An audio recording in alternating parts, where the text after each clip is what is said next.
Boker Tov, Yosef Hatzadik, si on veut comprendre un peu la puissance de Yosef Hatzadik, on veut voir c'est quoi Yosef, il suffit de regarder ce qu'il passe dans notre paracha. Yosef est un orphelin, il a perdu sa maman quand il avait à peu près 7 ans, 8 ans. Ils sont venus en Israël, sa maman est morte quand ils sont venus en Israël.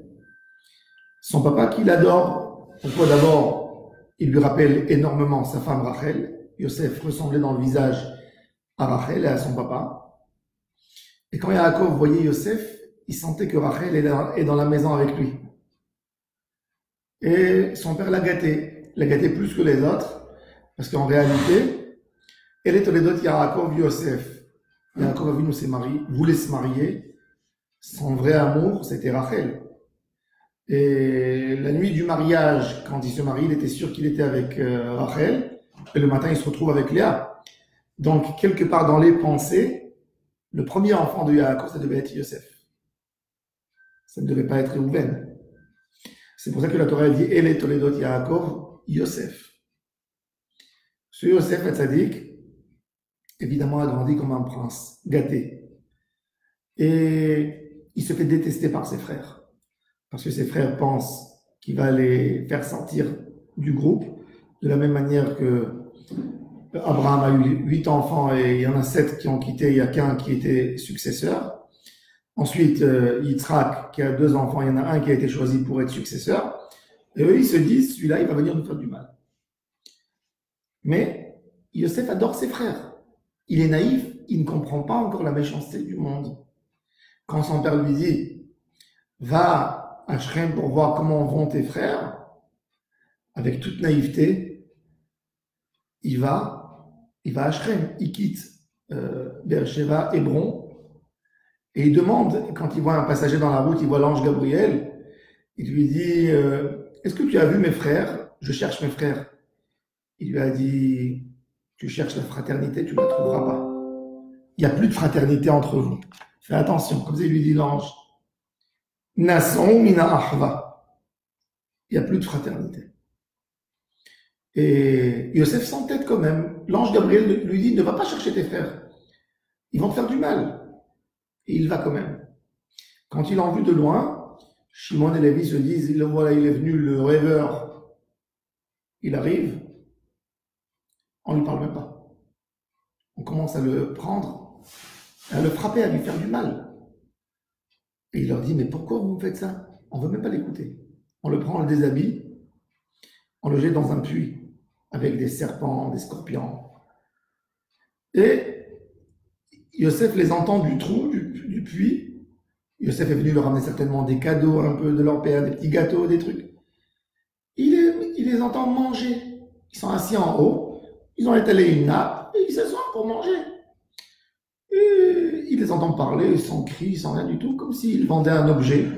Qu'est-ce qu'on fait avec lui? On le tue, on jette des pierres sur lui, on le tue là-bas. Et il entend un des frères qui dit, on va égorger maintenant une chèvre, on va injecter le sang sur l'habit, parce que le sang de la chèvre ressemble à du sang humain.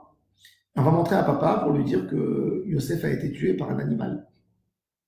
Tout ça, il l'entend, il est dans le puits. Ensuite,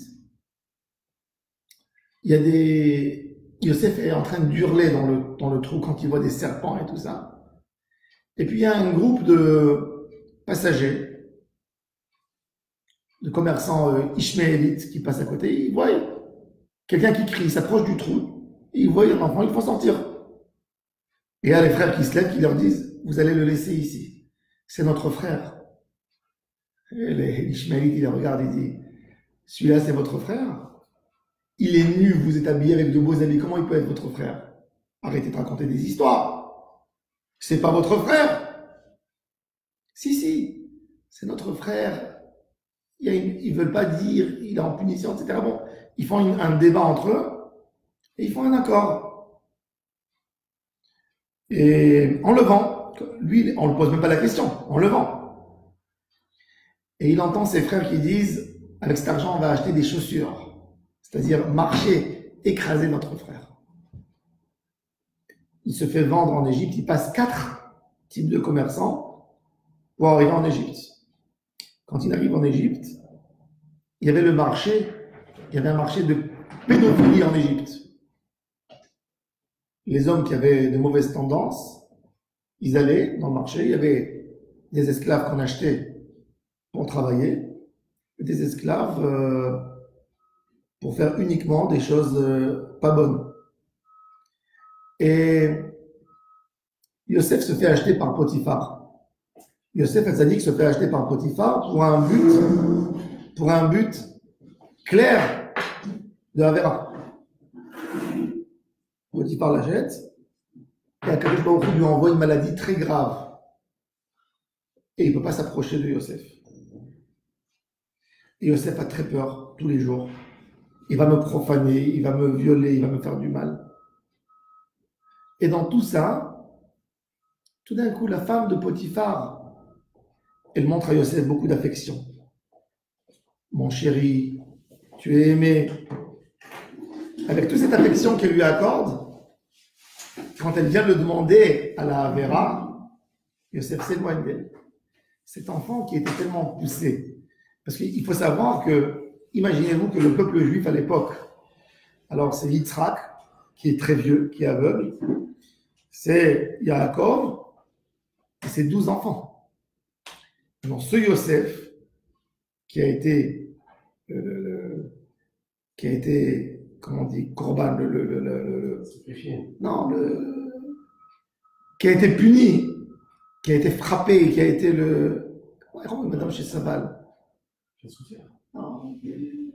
Korban Italelut, qui était la cible de ses frères, qui a souffert tellement par ses frères, qui a été vendu par ses frères, qui a été massacré par ses frères. Lui, il dit, mais c'est quoi ce peuple juif? Si la majorité du peuple, à ce jour, sont des gens très mauvais, qui peuvent vendre un frère, celui qui vend un homme libre, qui le prend et qui le vend comme esclave, condamnation à mort d'après la Torah. Et là, la majorité du peuple a vendu leur frère. Et Yosef, normalement, il aurait dû péter un plomb 10 fois, devenir fou. D'ailleurs, au Rachaim Akadosh nous dit que Ménaché, quand Yosef est devenu déjà prince, gouverner l'Égypte, il a eu son fils Ménaché, il l'a appelé Ménaché. La racine de Ménaché, c'est Nachan, et j'ai oublié. Il remercie Dieu sur l'oubli.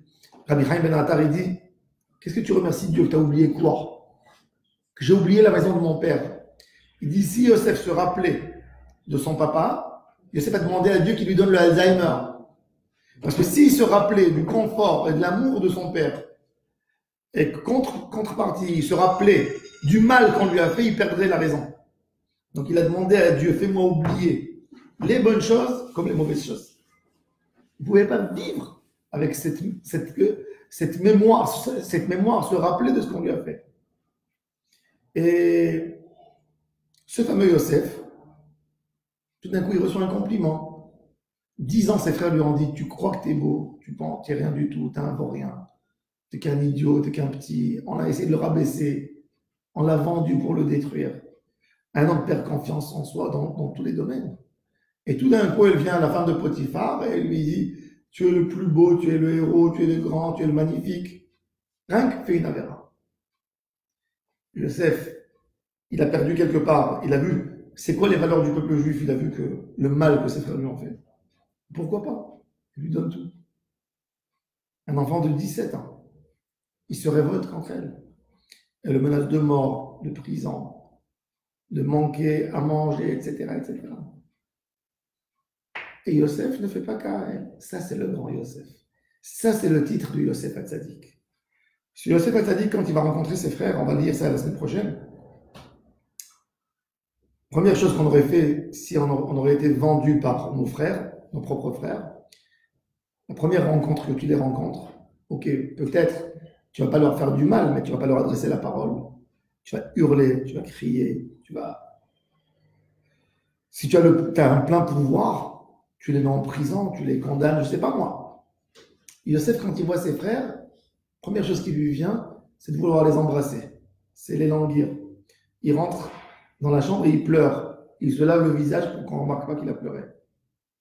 Ça, c'est Yosef Hatzadik. Ça, c'est le Tzadik. C'est quelqu'un qui n'est pas lié à son entourage, que à Hachem dans son histoire. C'est-à-dire, il ne voit même pas ses frères dans l'histoire. Il ne voit pas ses frères qui ont voulu lui faire du mal. Il ne voit pas la femme de Potiphar. Il vit avec Dieu. Personne d'autre. Ça, c'est Yosef Hatzadik. Et pour ça, la Torah elle a accordé à Yosef des parachutes dans la Torah plus que les patriarches. Le livre de Bereshit contient 12 parachutes. Première, deuxième, ça raconte l'histoire de Adam et de Noé. Ensuite, on a 6 parachutes qui racontent l'histoire des 3 patriarches. Les 4 dernières parachutes racontent uniquement l'histoire de Yosef, plus que les patriarches. Parce que de Yosef, on a beaucoup à étudier. L'histoire de Yosef, cette merveille de voir un homme qui aurait pu être l'homme le plus déprimé sur terre, qui aurait pu être l'homme qui a souffert le plus. Un homme que aucune consolation ne peut le consoler, ce qu'il a passé. Et il s'est renforcé, il a tenu, il s'est battu pour être un homme, pour retrouver goût dans la vie. Il a fait des enfants, et toute sa vie c'est de sauver un peuple. Il a sauvé l'Égypte, le monde entier de la famine. En prison, c'est l'optimiste de tout le monde, c'est celui qui va essayer de résoudre les rêves à tous ceux qui ont rêvé. Quelqu'un que tout le temps il essaye, c'est quelqu'un qui va essayer de guérir le monde entier. Ça, c'est l'homme que la Torah elle veut qu'on apprenne. Ça, c'est l'exemple. Ça, c'est l'homme exemplaire de la Torah. Je vous souhaite à tous et à toutes une excellente journée.